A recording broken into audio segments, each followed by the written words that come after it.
I spent my Sunday afternoon making this terrarium, which is basically a tiny ecosystem trapped inside of a jar. I've done this because we can use terrariums to study the most basic concepts of ecology. And ecology is just the study of living, biotic factors and how they interact with their non-living, abiotic environment. An ecologist would call this setup a mesocosm. A mesocosm is simply a sealed ecosystem, which can be used to study sustainability and different factors that can affect that sustainability. Mesocosms come in different shapes and sizes. Some are aquatic, some are terrestrial, some a combination of the two. But they all have one thing in common, which is that they can be used to study how living things interact with their environment. In other words, they're small models of ecology. My challenge to you for the week 2 assignment is to either build your own mesocosm or design a theoretical mesocosm that somebody could use for a real ecological study.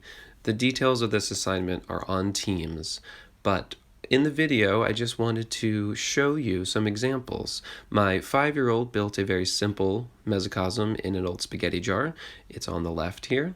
And my 11-year-old built one in an old pickle jar on the right, both of which are suitable mesocosms because they do have living, biotic, and non-living abiotic factors which will interact with each other. They'll stay sealed for a month, and we'll see how well they do as far as sustainability is concerned.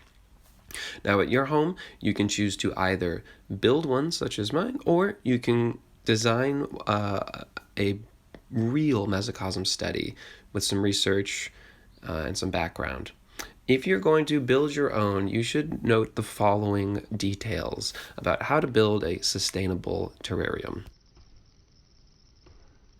At the base of your terrarium, you should have plenty of gravel, which helps with drainage, a layer of thicker material such as leaves or sticks, which help again with drainage and prevent the soil from washing out, and then finally your soil and plant layer at the top. Of course, don't forget decorative materials like this ceramic mushroom here, very important piece. Once all your parts are in place, you should add sufficient water to moisten the soil but not drown your plants, and then this thing must be sealed airtight for the remainder of your project, which should last 1 month.